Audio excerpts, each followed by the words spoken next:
IPO വിപണിക്ക് October ഒരു block buster മാസമായിരിക്കും. ഈ വർഷത്തെ രണ്ട് വമ്പൻ IPOകളാണ് വരുന്നത്. ഒന്ന് ടാറ്റ ഗ്രൂപ്പിൽ നിന്നുള്ള ടാറ്റ ക്യാപിറ്റൽ, രണ്ട് കൊറിയൻ കമ്പനിയായ LGയുടെ ഇന്ത്യൻ വിഭാഗമായ LG ഇലക്ട്രോണിക്സ് ഇന്ത്യ. രണ്ടു കൂട്ടരും ചേർന്ന് പ്രാരംഭ ഓഹരി വിപണിയിൽ നിന്ന് സമാഹരിക്കുക 25,000 കോടി രൂപയാണ്. ഇത്തരം വമ്പൻ ഇഷ്യൂകൾ വിപണിയിൽ എത്തുമ്പോൾ നിക്ഷേപകരുടെ പ്രധാന ചോദ്യം ഏതിൽ നിക്ഷേപിക്കണം എന്നതാണ്. രണ്ട് IPOകളും വിശദമായി നമുക്ക് പരിശോധിക്കാം.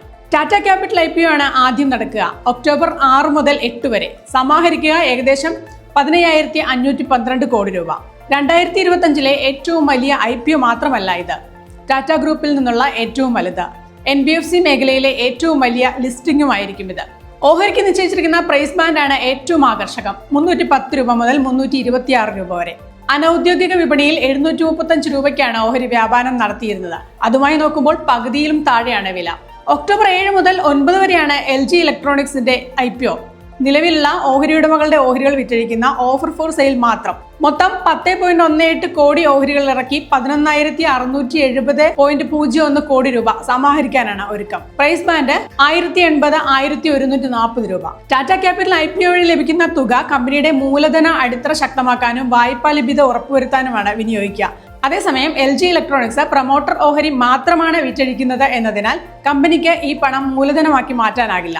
ടാറ്റ ക്യാപിറ്റൽ രാജ്യത്തെ ഏറ്റവും ഡൈവേഴ്സിഫൈഡ് ആയ ആദ്യ 3 NBFCകളിൽ ഒന്നാണ്.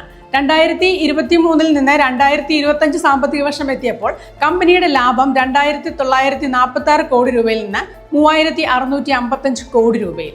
LG electronics India consumer electronics and appliances കമ്പനിയാണ്. 2025 സാമ്പത്തിക വർഷത്തിൽ കമ്പനിയുടെ ലാഭം 2,203 കോടി രൂപയാണ്. Bajaj finance, Shriram finance, L&T finance, Cholamandalam finance എന്നിവയോടാകും ടാറ്റ ക്യാപിറ്റൽ ഓഹരി വിപണിയിൽ മത്സരിക്കുക. LG ഇലക്ട്രോണിക്സ് മത്സരിക്കേണ്ടി വരിക സാംസങ്, വേൾപൂൾ, പാനസോണിക് തുടങ്ങിയവയോടുമാണ്. പ്രാരംഭ ഓഹരി വിൽപ്പനയിൽ നിക്ഷേപകർ എന്തിനു വേണ്ടി മത്സരിക്കണമെന്നാണ് നിങ്ങൾ കരുതുന്നത്? അഭിപ്രായം പോരട്ടെ.